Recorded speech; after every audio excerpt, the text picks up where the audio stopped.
Good morning. Grand Rising, Merry Meet. Good day to all of you. I apologize for not being there in person. I'll blame the month of February. I double booked myself, and February is kind of an odd month with its shortness. But it worked out last month in our or last week in our favor, and hopefully this video sermon can work for us too. So today we're talking about universalism. So I'd like to start with our story in 1822. 1822, circuit riders found this little village of Belleville. Universalist preachers came here on horseback, preaching a message of divine love, unconditional love, reconciliation, dreaming of a world that embodies that love. Through, through the years, we have through abolition, through temperance, through integration, and into today with eco-feminist philosophies, anti-racism, anti-oppression work, and pluralistic interreligious process theology, all with the aspiration of beloved community, that with the all of this with the hope that all souls may grow. Universalism.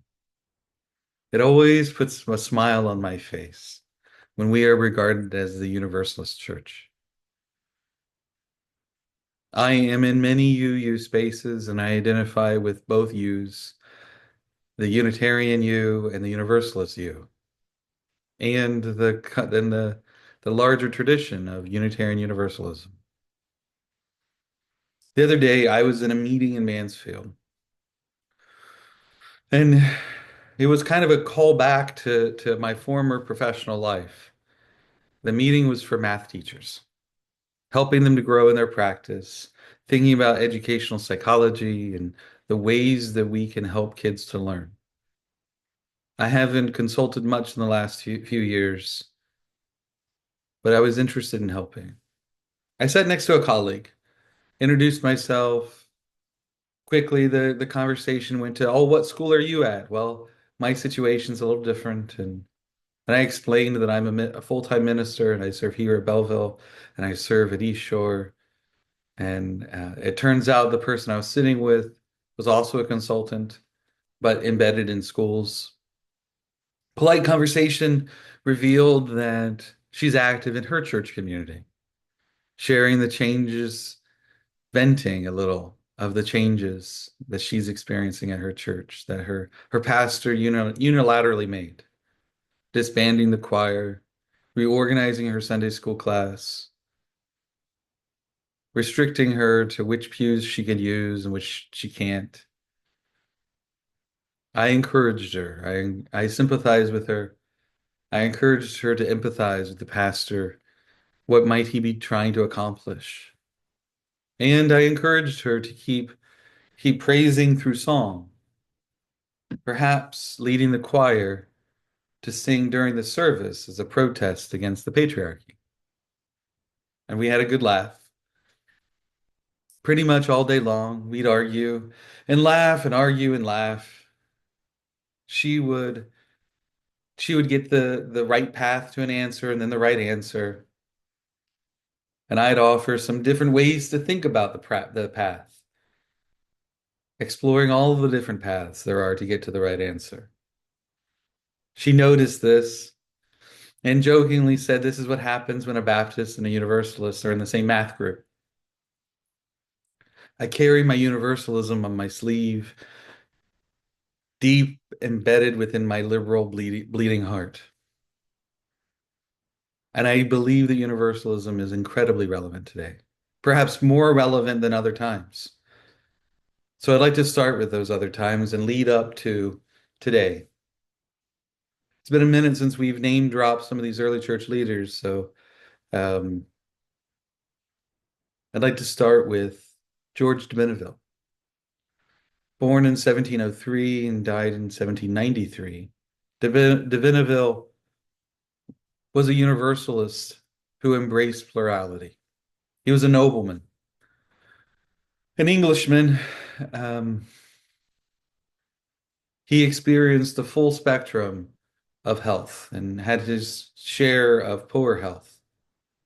He witnessed, he was on a ship in North Africa near Algiers, and he witnessed the care, the deep care of impoverished Moors on this ship, caring for their suffering brother, caring so deeply for their brother, so deeply, their tears were used to wash wounds. Their devotion moved him so deeply. He reasoned that their Islamic faith must be a path to the divine. No one can love that much without knowing true love, without knowing God's true love. He came to understand that the divine has a boundless love, a boundless force, much like the care that he witnessed, the love that transcends all boundaries, a love that encompasses all people. John Murray is another of our early church leaders. John Murray was born in 1741 and died in 1815. Murray preached that God's love will ultimately redeem all people.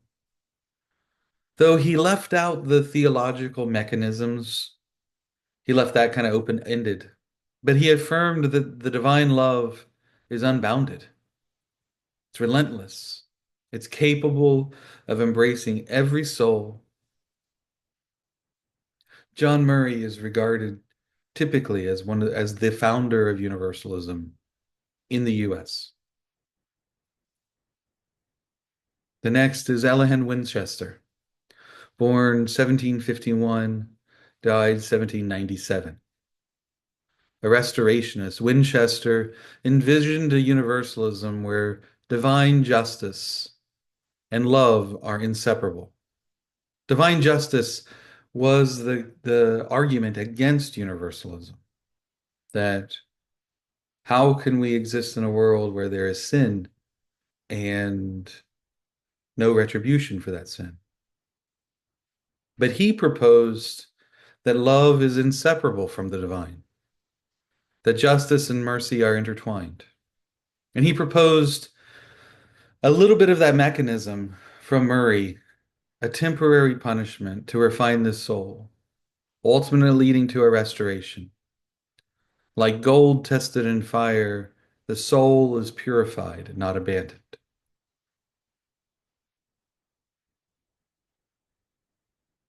Jose Ballou is the next one, 1771 to 1852. Ballou compared divine love, compared God to a father's care for his children.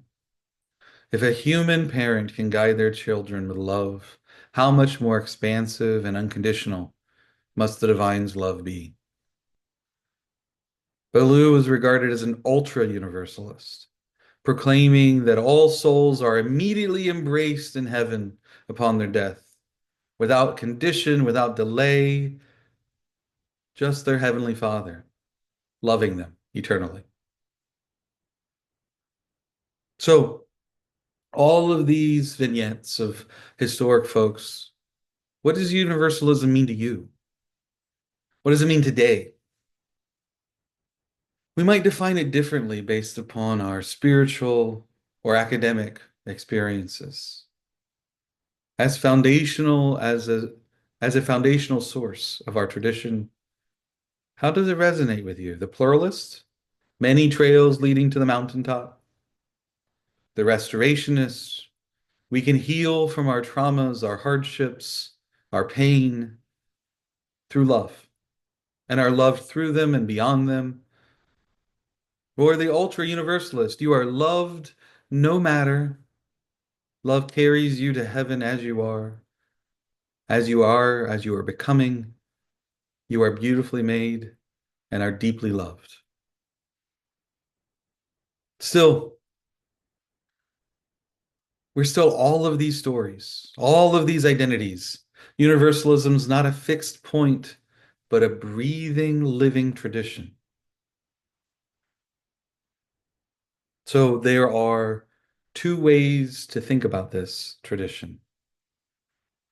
Universalism is a rock. It's unchanging, it's absolute, it's a vertical connection between the earth and heaven, between one's own heart and all that is sacred,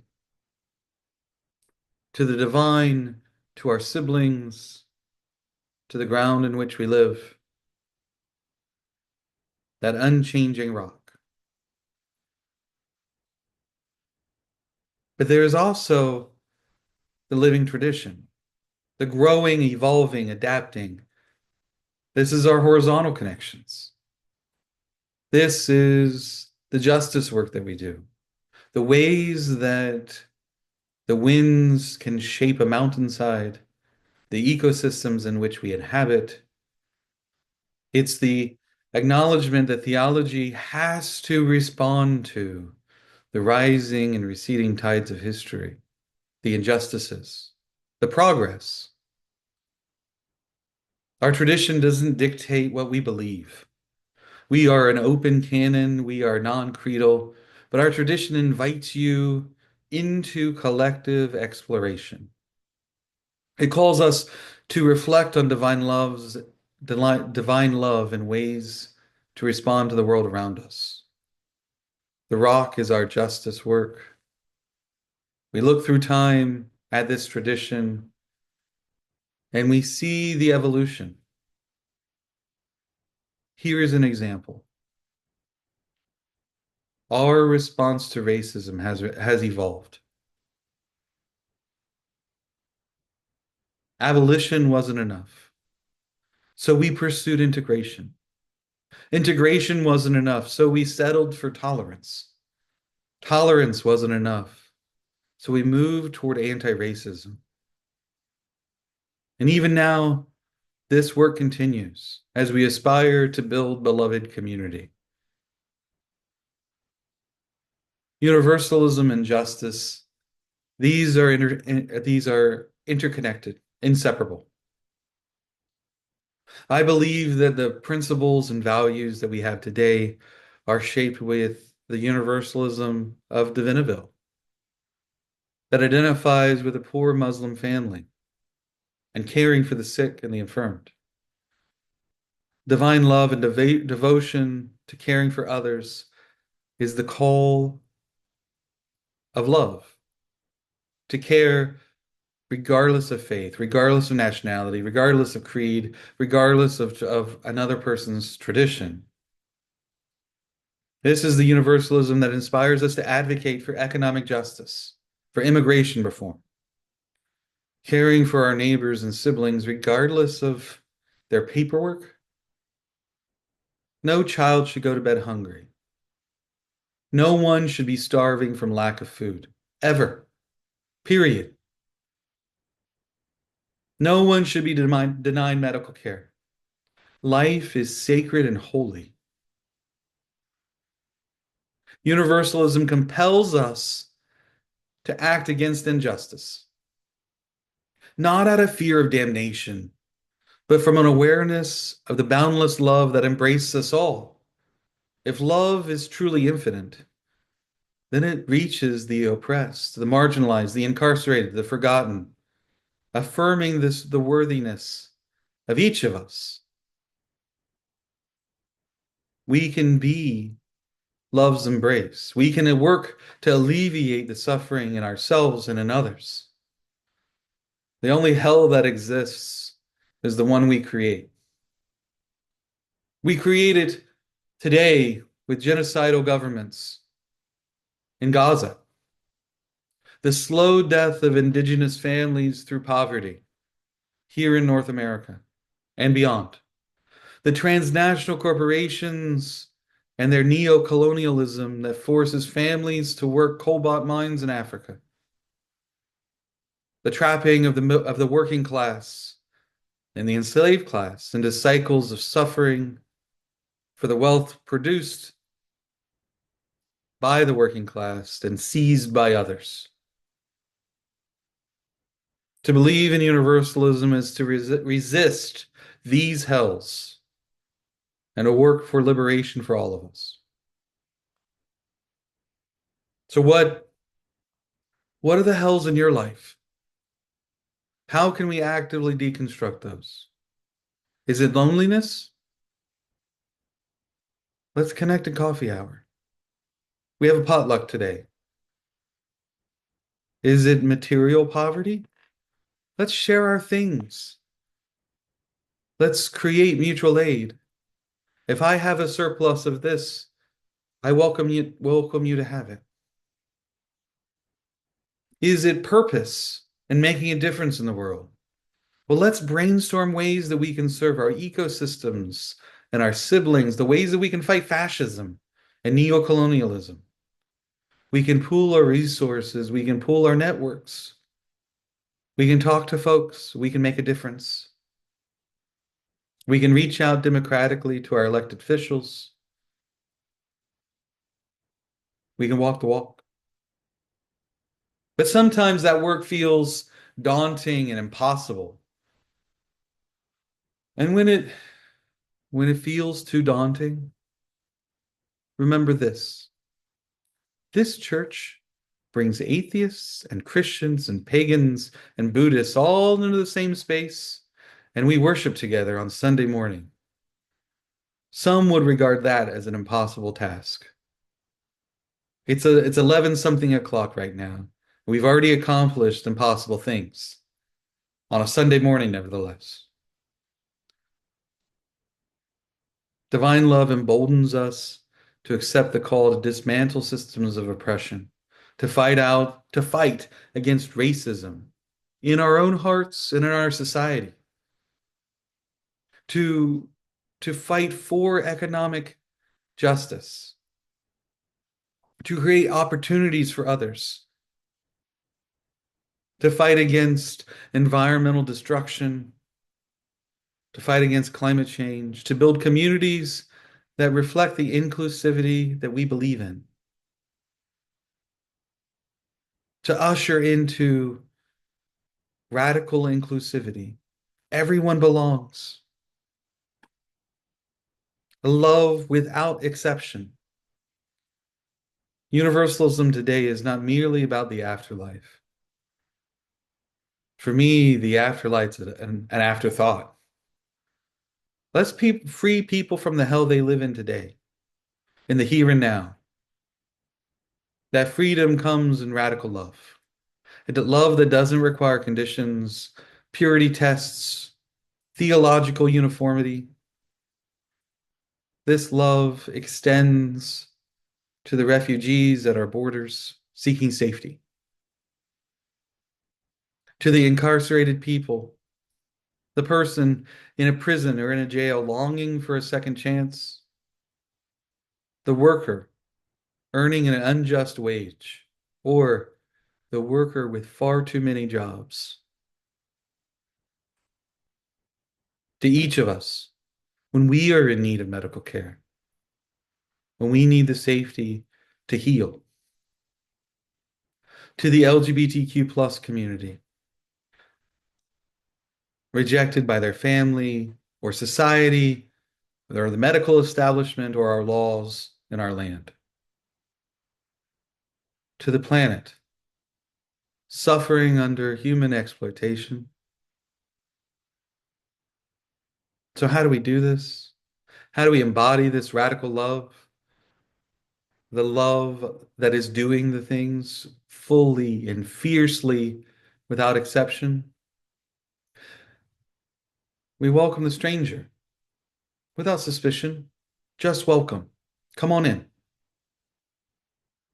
We show up and advocate for the detained and the incarcerated, knowing that no one is defined by their worst mistakes.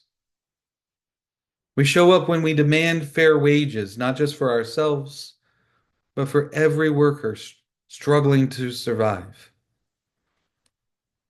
We show up when we affirm the dignity of the LGBTQ youth and community, reminding them that they are whole and beloved and worthy just as they are and who they are becoming.